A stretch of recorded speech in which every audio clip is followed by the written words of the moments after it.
Tunbridge Wells Ghost Stories is a 2023 collection of short stories by me, James Ward.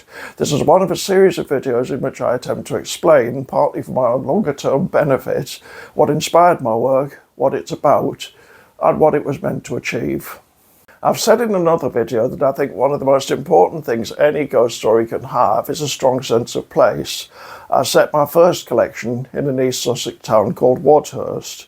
All the stories in this second collection take place in the adjoining county, Kent, in a much larger town called Tunbridge Wells. Tunbridge Wells could be problematic for a ghost story writer because it doesn't really have much of a history in the conventional sense. Obviously it has a timeline, there were Iron Age settlements nearby, and later a Roman garrison, but in the sense of a community of inhabitants who'd recognise each other as constituting an unbroken chronological chain, it only really goes back to 1606. That was when one of James I's courtiers found a spring there containing iron salts, a so-called chalybeate spring. They supposedly helped heal him.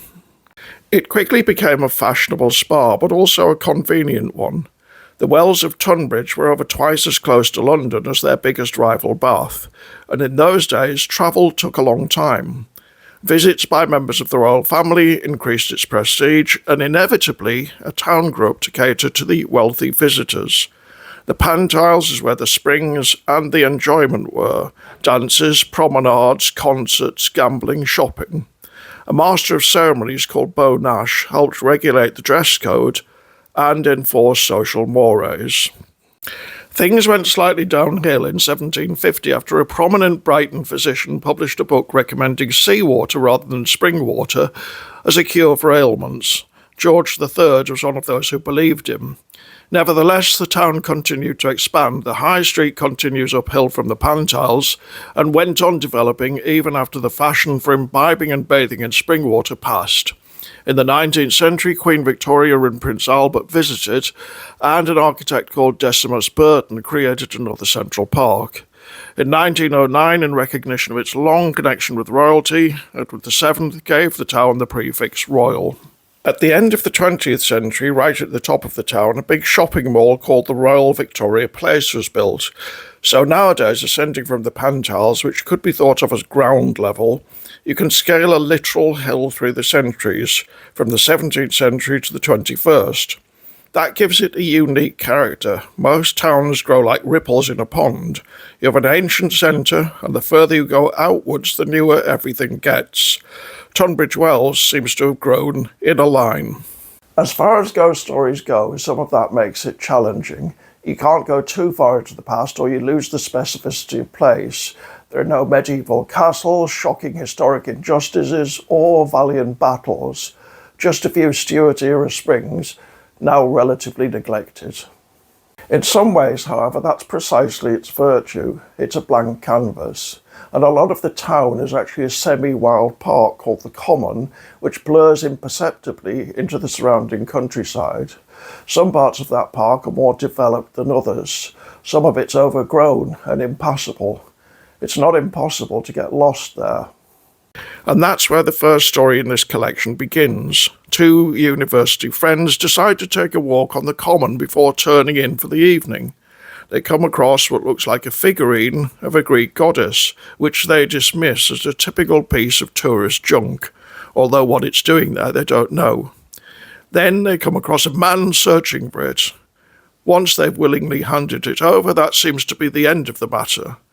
But then the laws of physics go subtly awry. The second story is set in 1901 at a Freemasons meeting in honour of a minor celebrity called Cytherea Holmes. Holmes has appeared in the Strand magazine in connection with a newly formed London movement called the Order of the Golden Dawn, and some of the more religiously inclined members of the Tunbridge Wells Lodge feel they might be able to learn something from her. They have very little idea how true that is. The third story, The Standing Stones, is set in the present day, and it concerns a woman whose dying father wants her to fabricate an archaeological discovery in order to save the fields surrounding his house from developers.